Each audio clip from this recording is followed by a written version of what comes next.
bienvenue dans cette toute première vidéo qui n'est autre qu'une vidéo résolution livresque. Bonne nuit pour commencer l'année, j'ai envie de dire, allons-y. L'année passée, j'en avais déjà fait personnellement et ça avait plutôt bien fonctionné. Ici, on s'est fixé un peu des objectifs un peu plus grands. On va voir. Tout d'abord, bonne année à tout le monde. J'espère que pour vous, 2022 sera rempli de bonheur. Pour moi aussi. Allez, c'est parti, trêve de blabla. En premier, j'aimerais finir 3 sagas de romans. Ça devrait être possible, mais bon, comme vous savez, les aléas des livres, des tomes 1 qui s'achètent et dont on ne lit pas la suite, je pense qu'on est beaucoup à savoir, eh ben, il faut essayer de résorber tout ça. Donc, on va essayer. Normalement, c'est possible, vous allez voir la suite. En deuxième, toujours dans la même lignée, mais plutôt du côté graphique, ce serait finir 2 sagas de graphique. Donc BD, manga, voire comics. Bon, pourquoi 2 et pas 3? Parce que les mangas, c'est bien souvent 15, 20, 30, 40, 50 tomes. Et c'est pas facile de suivre tout ça, donc d'autant plus que j'en ai plus de 50 en cours. Mais on va essayer de moins en finir 2. Pourquoi pas? Finir. De les lire en tout cas. Ensuite, vous ne le savez pas, mais j'essaye de lire en VO, donc, enfin, en VO, en anglais, hein, je ne connais pas toutes les langues du monde. Déjà, l'anglais, c'est déjà pas mal. L'année passée, j'étais abonnée à la Fairy Loot Box, que j'adore, mais que je n'arrive pas, j'arrive pas à lire les livres que je reçois. Donc, j'ai décidé de lire 2 livres anglophones cette année. Vous allez voir que il y en a déjà un qui va arriver. Et on sait jamais, hein. 2, c'est déjà bien. Ensuite, une résolution qui n'étonnera à mon avis personne, puisqu'il y en a beaucoup qui se fixent des objectifs de nombre. Donc, j'aimerais bien me fixer un nombre, un palier à atteindre au niveau des romans et des graphiques, ça c'est après. Donc, j'aimerais bien me lire 25 romans. Alors oui, c'est pas beaucoup par rapport à les autres. Mais voilà, je me dis, on va commencer petit pour être content et pas en décembre se dire « Ah, je dois lire 25 000 mangas, 25 000 livres ». On va fixer 25, c'est déjà bien. Surtout que, bon, hein, parfois je lis des livres qui sont tout petits, écrits avec une toute petite écriture et tout. Mais pourtant, les pages, elles sont grandes et les chapitres aussi, et ça me prend du temps. Voilà. Cherchons des excuses là où il y en a.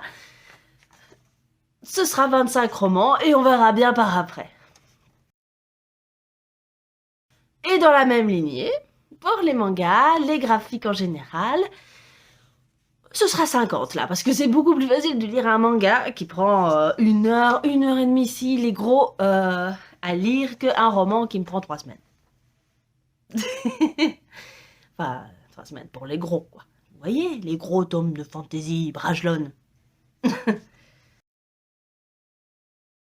Et un tout dernier, mais c'est pas des moindres, en fait, je fais partie d'un groupe d'amis, on est 5, et j'ai demandé cette année à ce que mes amis me piochent 2 livres chacun dans ma pile à lire qu'on voit ici.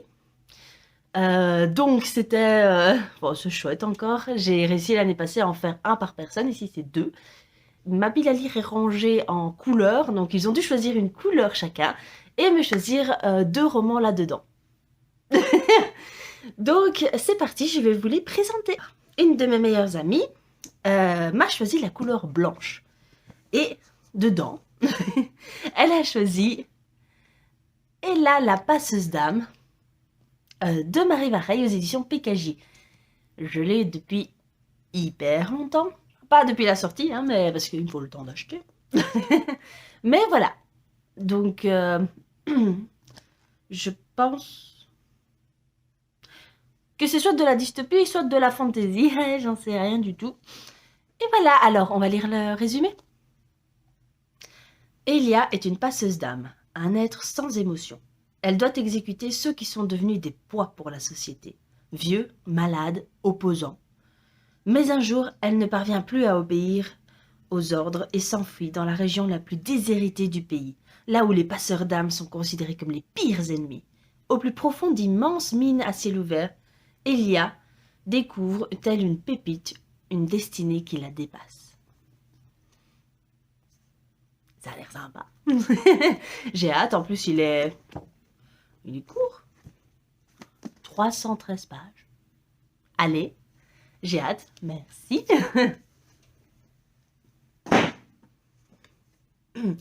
Et enfin, elle m'a choisi Les Chevaliers des Highlands. Ici, j'ai le premier intégral, tome 1, 2, 3, chez Belgique Loisirs. Oui, ici, en Belgique.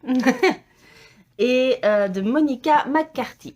Donc, le résumé des Chevaliers des Highlands, ça donne: Comte de Carrick et seigneur d'Annandale, Robert de Bruce revendique le trône d'Écosse après la mort de William Wallace.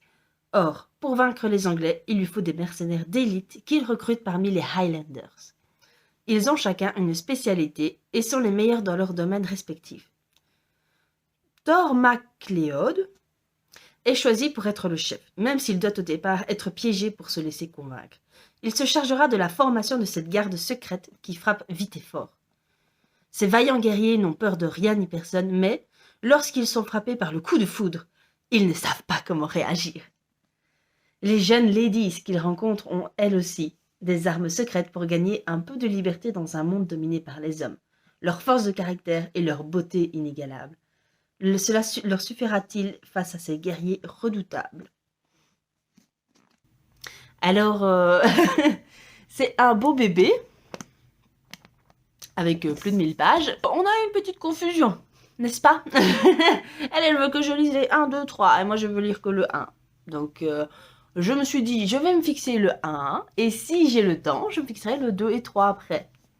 Ce serait pas mal, ça. Ou alors, j'entrecouperai peut-être entre chaque tome avec un autre livre. Parce que vous verrez que les autres copains, ils m'ont choisi aussi des romans que je dois lire. Vous voyez, non? Bon. Mon très cher mari m'a choisi le bleu. Merci. Et pour ça, il m'a choisi le tome 2, donc le dernier tome d'une duologie qui s'appelle du coup Résonance de Erika O'Rourke chez Albin Michel dans leur collection Wiz. Donc c'est génial, ça fait hyper longtemps que je l'ai, mais je ne me souviens plus du tome 1. Enfin si, plus ou moins, mais bon, comment on finit le tome 1, c'est toute la question. Donc il faut que je me relise le tome 1. Mon très cher époux m'a choisi, non pas un, mais 2 livres pour le coup. Tout comme mon autre ami m'a choisi, non pas 2, mais 4 livres. Ah, ils sont forts, hein. Donc, le résumé du tome 1, c'est bien pour commencer. Dell est une marcheuse. Elle a le pouvoir de passer d'une réalité à l'autre. Dans ces univers parallèles, elle ne cesse de croiser différentes versions de Simon Lane, le garçon dont elle est tombée amoureuse. En essayant de se rapprocher de lui, Dell va rapidement découvrir que le Conseil des marcheurs cache un terrible secret. Un secret qui pourrait bouleverser l'univers tout entier. C'était vraiment chouette, j'avais vraiment bien aimé, ça se lisait hyper facilement. Alors c'est écrit, ça va. Donc j'ai quand même hâte de finir cette duologie. Est-ce qu'il pouvait faire pire? Oui. Il m'a choisi le tome 3 de La Roue du Temps de Robert Jordan aux éditions Brajon. Donc moi je les ai en gros bébé. Mais c'est pareil, c'est de la fantaisie adulte et je me souviens plus des 2 premiers tomes. Qu'est-ce qu'il faut que Marie fasse? Lire les 2 premiers tomes. Donc il ne m'a pas choisi 2 livres, mais 2, 5 livres. Marie, elle doit compter. Oui, bon, j'ai pas fait des études de maths. Hein. Évidemment, pour La Roue du Temps, il faut que je vous fasse le résumé du tome 1. Ça paraît logique, hein, sinon vous n'allez rien piger. Alors, c'est la nuit de l'hiver dans la contrée des 2 rivières. Et, en ce soir de fête, l'excitation des villageois est à son comble. Arrivent alors 3 étrangers, comme le jeune Rand et ses amis d'enfance Matt et Perrin n'en avaient jamais vu. Une dame noble et fascinante nommée Moiraine, son robuste compagnon et un trouvère. De quoi leur faire oublier ce cavalier sombre et sinistre aperçu dans les bois, dont la cape ne bougeait pas, même en plein vent.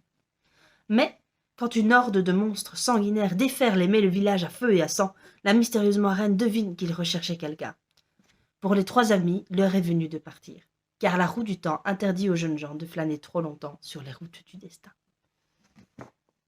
J'avais vraiment beaucoup aimé les 2 premiers tomes, et je m'étais dit que je n'allais pas trop tarder à faire le tome 3. C'est faux.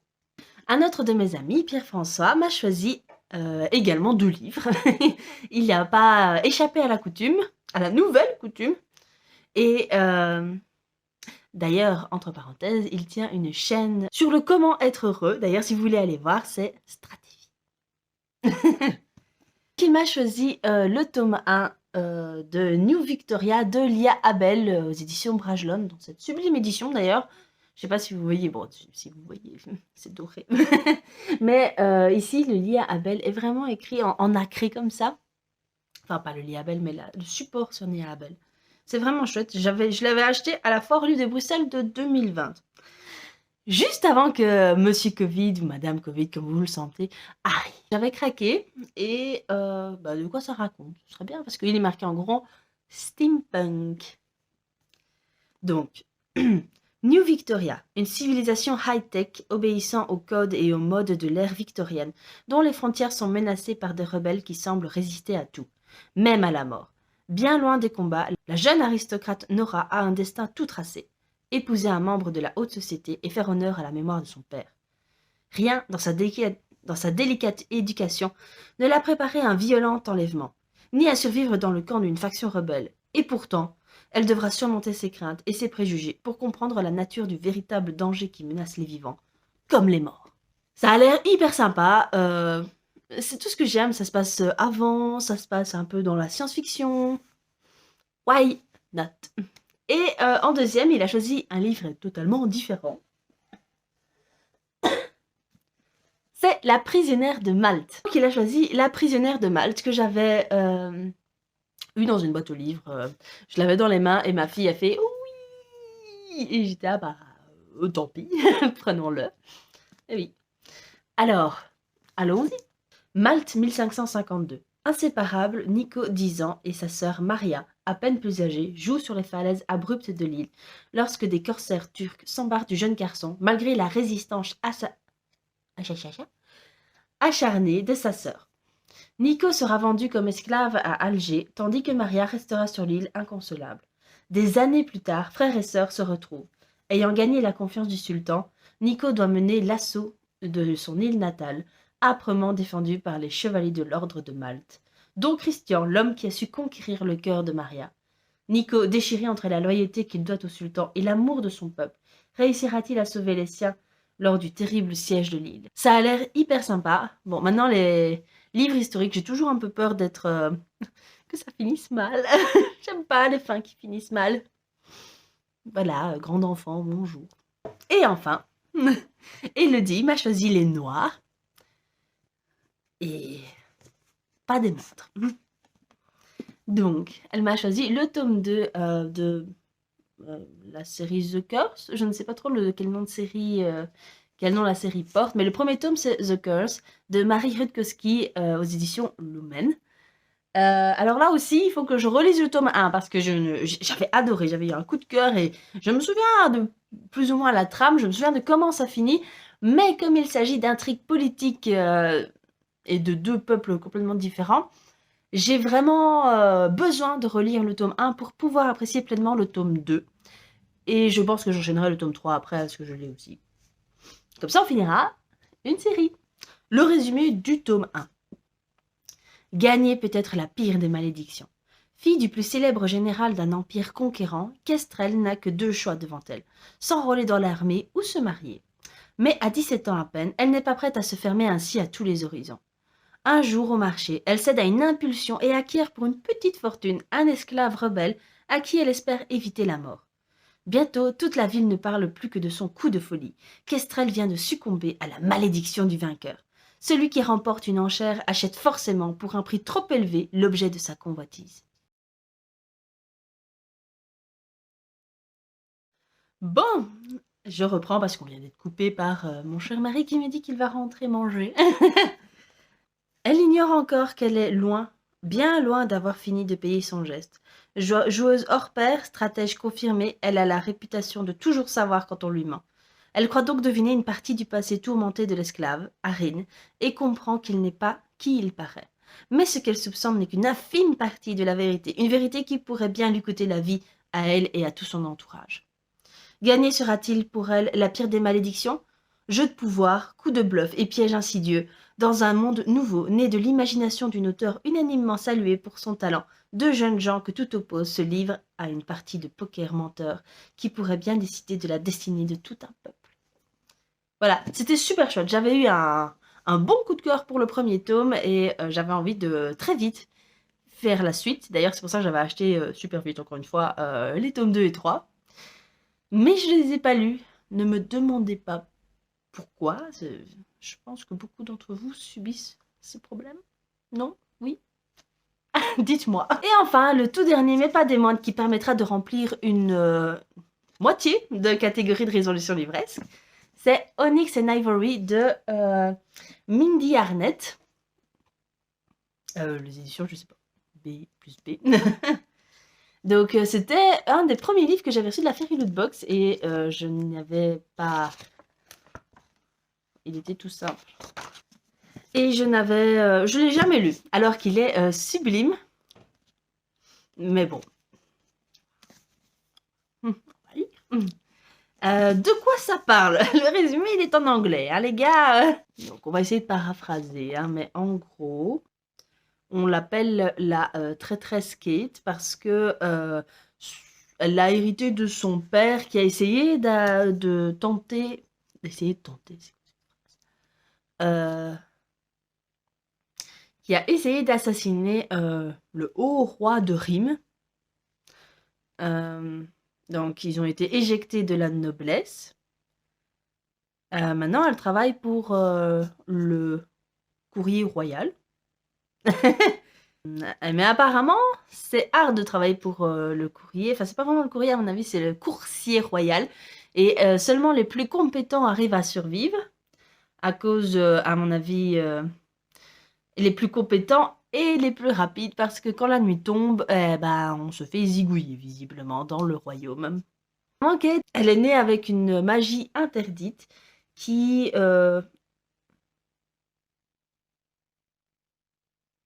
permet d'influencer l'esprit des animaux. Ça peut être sympa, hein, quand c'est ça qui te permet de te... C'est ça qui t'empêche de te faire crever. Et du coup, c'est cette magie qui l'a conduit vers une caravane massacrée par des dragons. Non, Drake, c'est pas dragon. Par des... Oh, massacrés. Des caravanes massacrées en plein jour. Et comme par hasard, le seul survivant, c'est Corvin Tormain, le fils du roi. Et accessoirement, son premier amour. Mais bon, ça s'est pas bien passé, parce que, comment expliquer la chose, c'est lui qui a condamné son père à mort.